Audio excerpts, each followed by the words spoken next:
Welcome to Deep Quotes. In this video, we explore the depth of Carl Jung's thoughts on the unconscious mind, shadow, and the journey toward wholeness.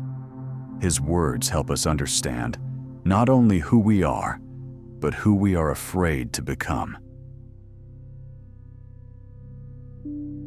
Until you make the unconscious conscious, it will direct your life, and you will call it fate.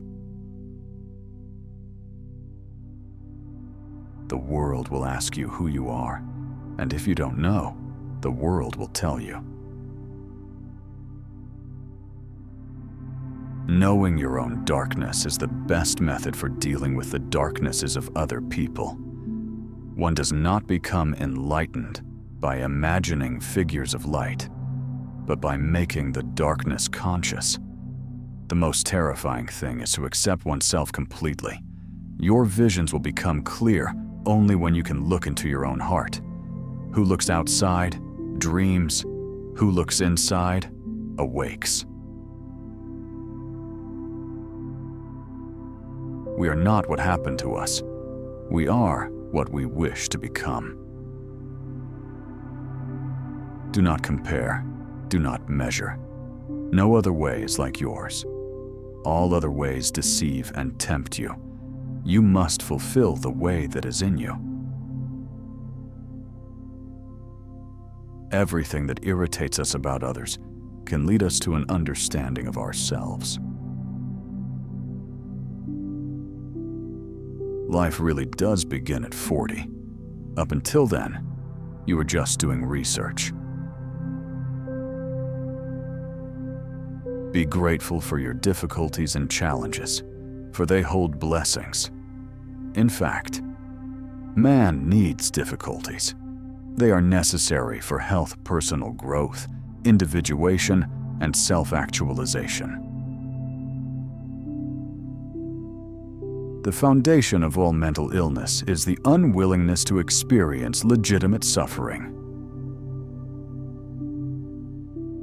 You are what you do, not what you say you'll do. We don't so much solve our problems as we outgrow them. We add capacities and experiences that eventually make us bigger than the problems. We don't get wounded alone, and we don't heal alone.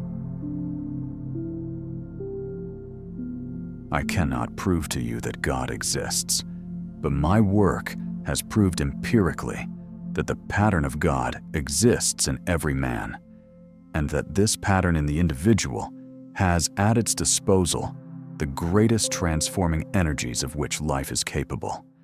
Find this pattern in your own individual self, and life is transformed. To be normal is the ultimate aim of the unsuccessful. Solitude is for me a fount of healing, which makes my life worth living. Talking is often a torment for me, and I need many days of silence to recover from the futility of words. Nothing affects the life of a child so much as the unlived life of its parent. People will do anything, no matter how absurd, in order to avoid facing their own souls.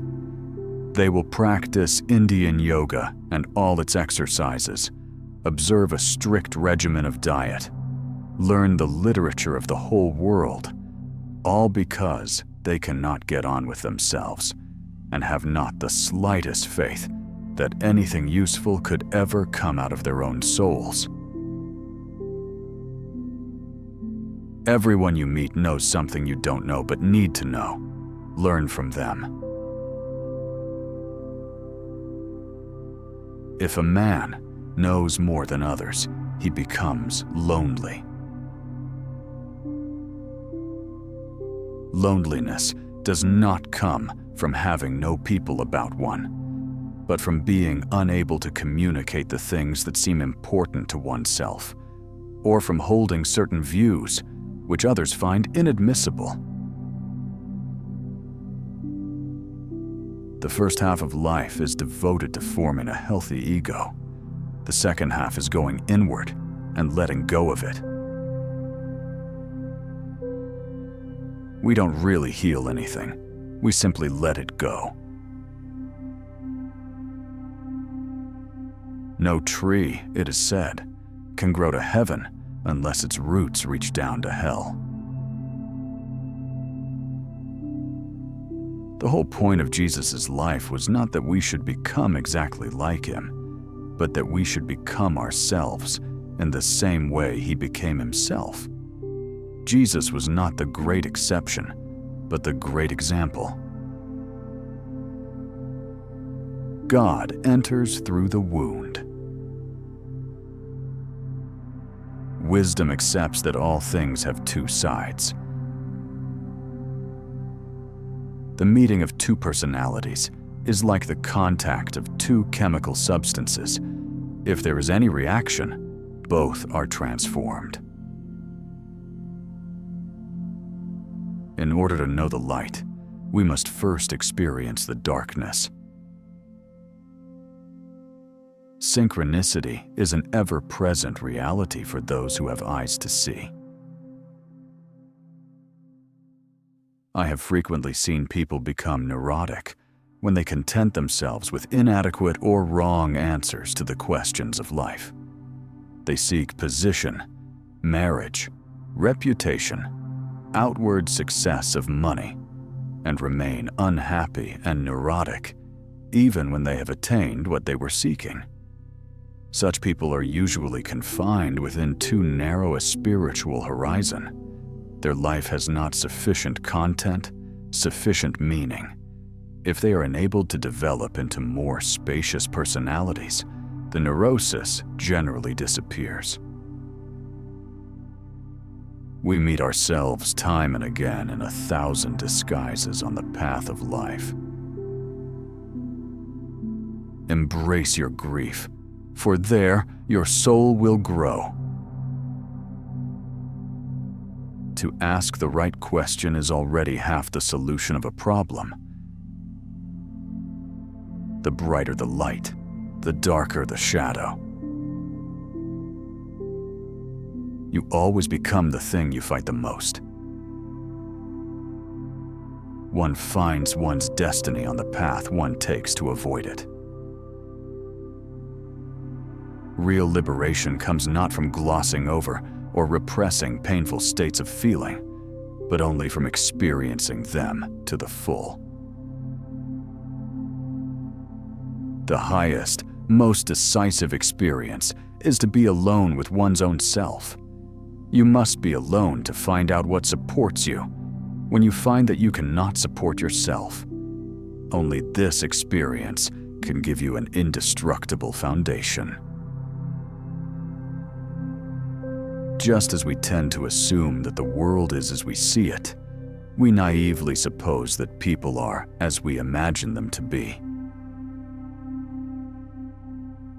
The privilege of a lifetime is to become who you truly are.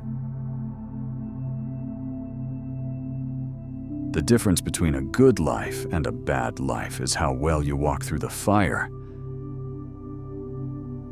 We cannot change anything until we accept it.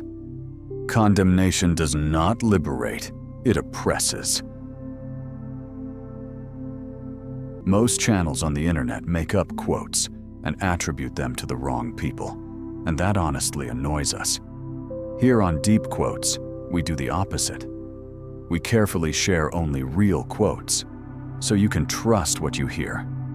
No fake words, no wrong names. Our content is organized into different series, from scientists and philosophers to business titans, and much more. We also create multi-part series focused on one individual, like Einstein, Leo Tolstoy, and many others. You can find links to all our series in the description. And don't forget to subscribe. Your support motivates us to create more meaningful videos for you. Thank you for watching Deep Quotes. See you in the next part.